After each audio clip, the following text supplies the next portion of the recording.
There's nothing like men trying to assert dominance by battling it out to decide who gets to conquer it all. And no franchise does this in a ridiculous and fun way better than Sengoku Basara. Sengoku Basara to me is a masterpiece of pure, unadulterated, mindless fun that does not get as much hype and notoriety as it deserves in the West. This franchise has all the formulaic properties of something the current entertainment landscape would eat up. Badasses with swords, check. Certified child moments, check. Logic defying scenes, check. Today, I want to talk about a few things I like about the series. Let's get into it.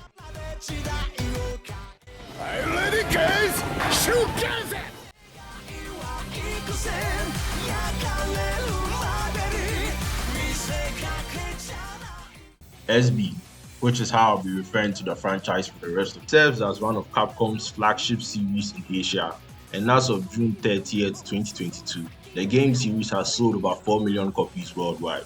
It has also gained some popularity in other Asian countries such as Singapore, South Korea, and Taiwan. Despite SB being considered obscure outside of Asia, it does maintain a small following in countries like Australia, Brazil, Germany, Russia, the UK, and the US. Now, you may be asking, I don't know, I'm not a psychic or anything, but let's just assume you are. Why isn't this a more known franchise in the West? Much less even talked about when it's such a successful franchise. And the answer to that lies in the purpose of this video and my main issue with the video game industry, which Capcom itself is very guilty of. But before that, there's a bit more you need to know about the franchise. For the purposes of this video, I'll mostly be focusing on the game series as you can already tell, and we will be diving a bit deeper into the history of Sengoku Basara.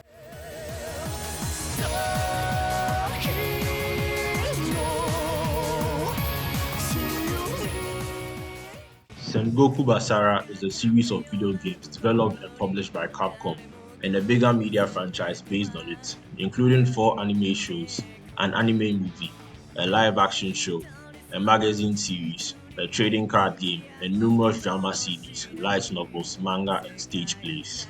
SB has its story loosely based on actual events of the titular Sengoku Jidai in the history of feudal Japan. And for those who don't know what the Sengoku Jidai or Warring States period was, it was a period in Japanese history of near constant civil war and social upheaval that lasted from 1467 to 1615, nearly 150 years. It was a time when various samurai warlords and clans fought for control over Japan because of the vacant power vacuum. Rebellious or autonomous groups known as the Iko Iki also emerged during this time to fight against samurai rule. This description is naturally not enough to summarize entire history books, as the Sengoku Jidai was a tremendous cultural shift in Japan. It will, however, do enough for the context of this video, cause trust me when I say SB is loosely based on the Sengoku Jidai, I mean it in every possible way. Most characters only have their names being the thing that relates them to their historical counterparts in many situations. Starting off with the first game in the franchise, which was released in Japan on July 21st, 2005 for the PlayStation 2 was a hack and slash, and this is how most of the games in the series have played except Basara Cross, a spin-off game which was a 2D fighter. It was later released for English-speaking audiences as Devil Kings, a version of the game that featured altered gameplay and a completely different, supposedly more Western audience-oriented dark fantasy story with original characters. It was never used again due to the negative response the localization received from fans, critics, and players. And this is where most of the fans of the franchise agree that the reception of the game for a Western audience was first hindered and damaged.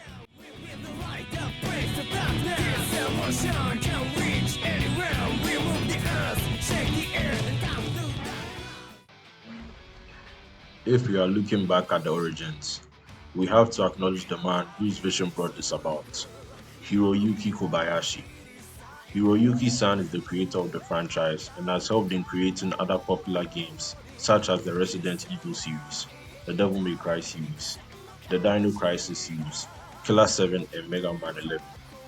Honestly, we should consider the man a certified child in the world of gaming with this many classics under his belt. He was very interested in the Sengoku period, and that inspired him to create the Sengoku Basara series. Hiroyuki-san has been the producer of every game in the franchise except Sengoku Basara Sanada Yukimura-den, and his absence is clearly seen as Yukimura-den has some of the weaker executions in the franchise aside from Double Kings, which has mostly its altered style for localization to blame. It's a miracle it was only a spin-off in my personal opinion. My reason for saying this being that Yukimura-den was created only to compete with their rival franchise by Koei, Samurai Warriors' new installment, Spirit of Sanada, hoping to make the game more historically accurate, which the main entries rarely ever did. They slightly damaged what made SB so special, which was a game with a loosely based Sengoku setting and increasingly ludicrous and over-the-top gameplay, characters, storylines, and general aesthetics. This inadvertently made the argument that Sengoku Basara was a more stylish copycat of Samurai Warriors true. This is fucking bullshit. This is fucking bullshit.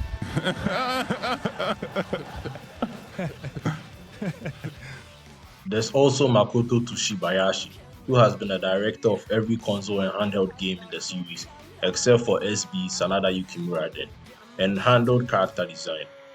For Sengoku Basara 4, however, character design was handled by Toru Okubo, chief designer for the anime series.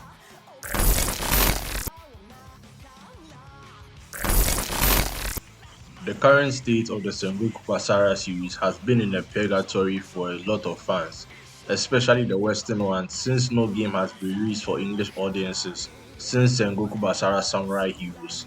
Another because after 27 years of Kobayashi-san working at Capcom, he left the company in March 2022 and joined NetEase Games in August of the same year.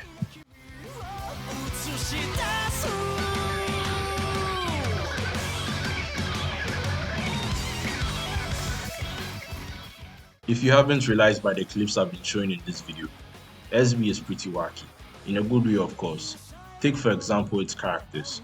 There's Date Masamune, a 6-sword wielding Yakuza-like warlord who also speaks English. You see? Yes, sir. Yes, sir. There's also Tarakatsu Honda, a mecha-like warlord. What? Now, my question is, how the hell do you have a jet strapped to your back when they haven't even invented steam engines yet? The fuck is this?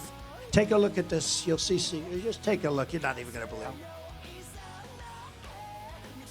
Then there's also Kuroda Kanbei, who uses a large iron ball chained to his handcuffs as his choice of weapon.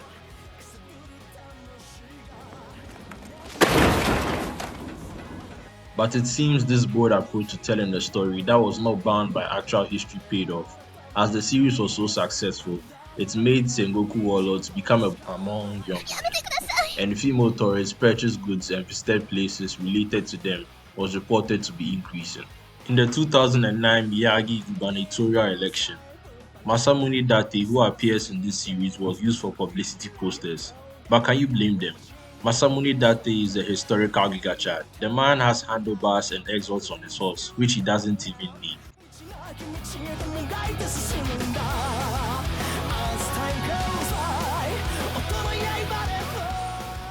We can't continue to talk about the series without talking about the fundamental element that makes the game so different: the characters.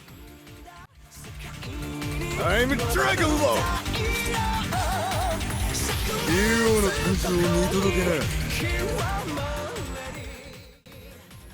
First is the central protagonist of most games, Date Masamune, the one-eyed dragon of Oshu. He is the energetic and fearless young ruler of the Date clan who wishes to unify Japan. He was the first character created for the franchise, with Makoto Tsushibayashi designing him. He gave Masamune the color blue to contrast with the red of Yukimura, another protagonist of the series, as these color motifs signify the relationship that both Masamune and Yukimura have throughout the games. In a poll from the Japanese fan magazine Retype, they voted Masamune the 21st most popular male anime character from the 2000s. In July 2009, he took the 10th spot of the season.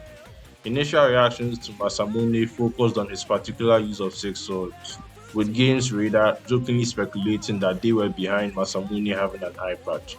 Masamune's Japanese voice actor is Kazuya Nakai, who is known for voicing other characters such as Zoro from One Piece Mugen from Samurai Champloo, Lancer from Fate, and Jin Sakai from Ghost of Tsushima.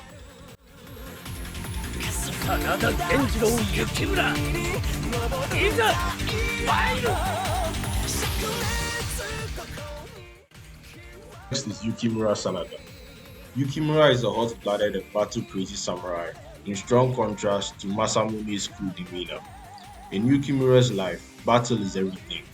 His master and revered idol, to whom he is fanatically loyal, Takeda Shingen, is the commander of one of the strongest armies of the Sengoku. Shingen's method of educating Yukimura compromises punching him and giving him life lessons, always with battle metaphors. They honestly have some of the best scenes in the series with how wacky their interactions can get.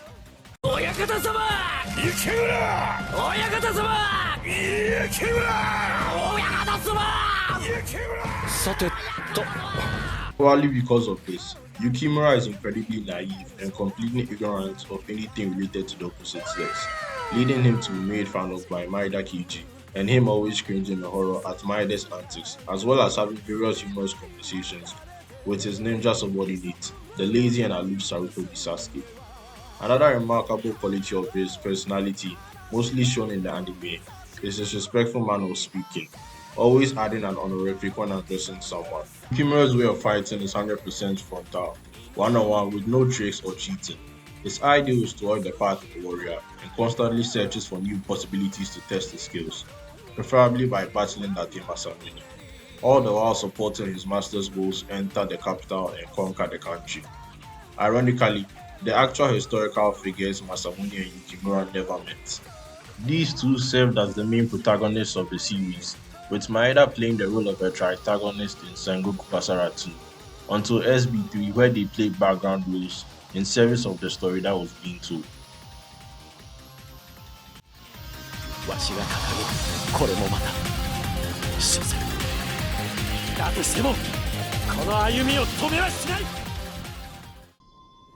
The two remaining protagonists are Ishida Mitsunari and Tokugawa Ieyasu. Ieyasu made his debut in the first Basara game and his first playable debut in Sengoku Basara 2 Heroes. He didn't become the central protagonist until SB3, where he developed into a fiery yet respectful young man, opting instead for his fists in battle. Ieyasu believes in bonds and seeks to use his power to unite the whole territory of Japan and bring peace.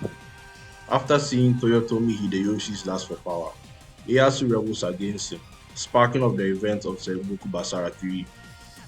Mitsunari holds a strong grudge against Ieyasu because of his betrayal, which resulted in Hideyoshi's death. A lot more defines Ieyasu as a character, but I believe this sums him up well. He is the most akin to a shonen protagonist out of all the main characters in the series. So now, I'll be moving on to Mitsunari.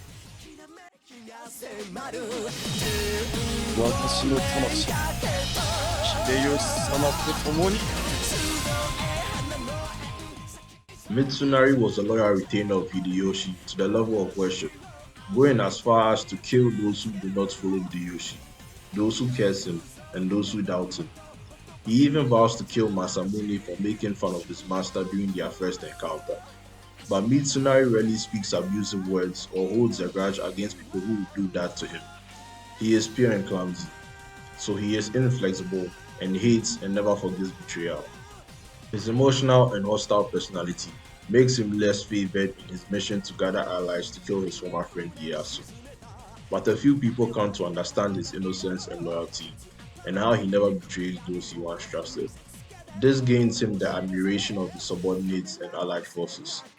It's honestly quite surprising how such a wacky game can portray a grieving man, one who lost the one thing that gave his life in the World Cup.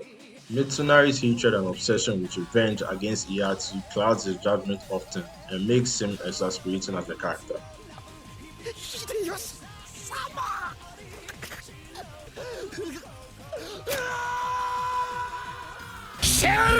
But his general disposition is a pretty level-headed one. The team even did a good job in representing his nature and his skill set and aesthetics. In the last party, he wants to kill Masamune for killing his former master and puts his hatred for Ieyasu behind his hatred for Masamune. In the events of SB4, It's revealed that Hisehide Matsunaga is the actual killer of Hideyoshi and his subordinate Takenaka Hanbei, both supposedly dying in a massive explosion caused by Hisahide.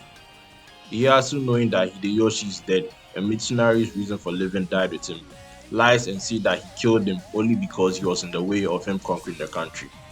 Mitsunari believes this and goes into an absolute rage, and they battle, with Ieyasu disarming him and flying off on Tarakatsu. His last words to himself as he's flying off are, "Hate me and live on."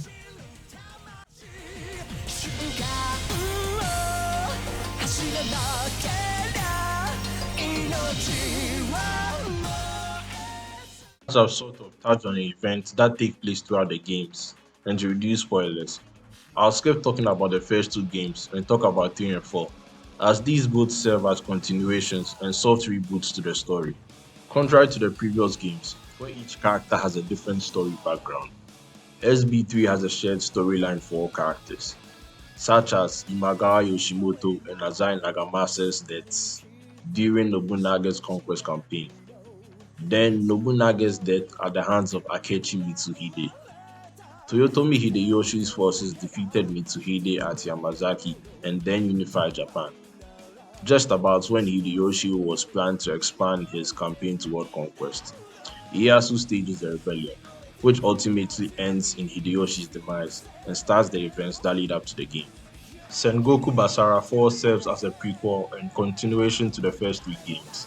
It starts with Ashikaga Yoshiteru, the former king of the Muromachi Shogunate, sparking of the Sengoku Genesis out of boredom, returning everything in the era to zero.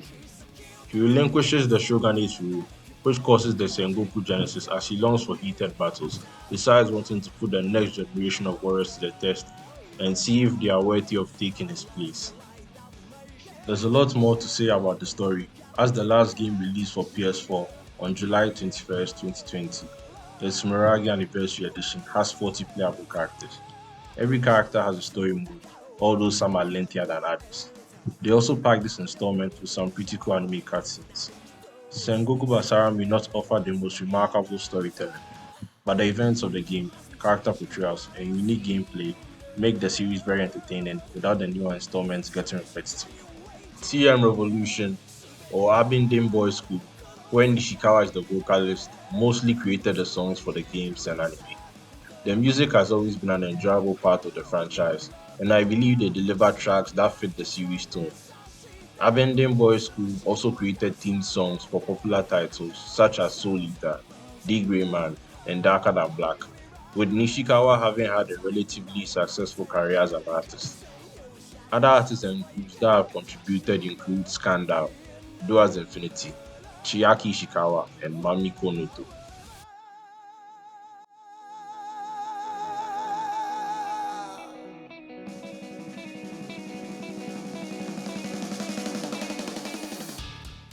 Now to my problem with Capcom. Capcom only invests in titles with the most sales numbers, such as Resident Evil, Monster Hunter, Devil May Cry, and Street Fighter. And this is not something done only by them.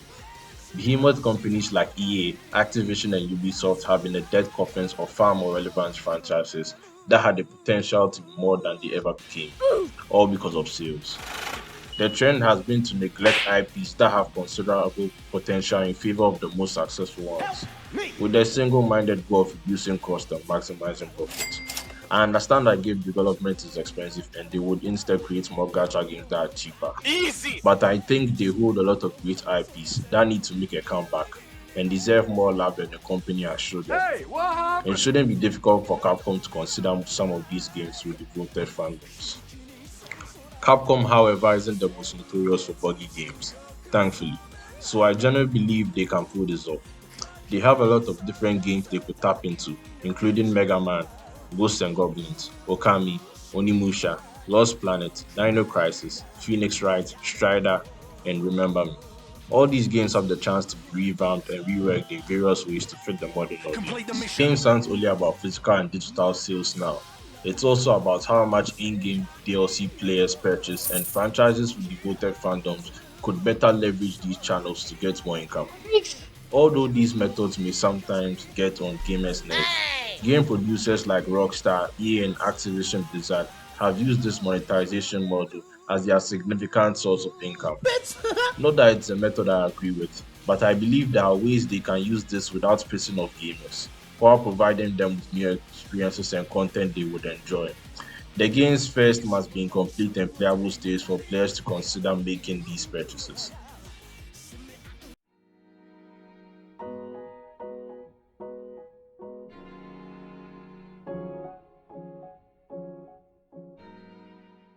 And that's all, guys.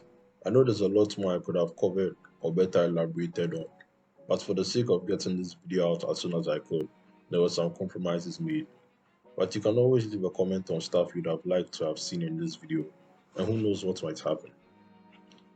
Thank you guys for watching this video. If you enjoyed this video, don't forget to leave a like and subscribe for more content. Subscribe. Till next time.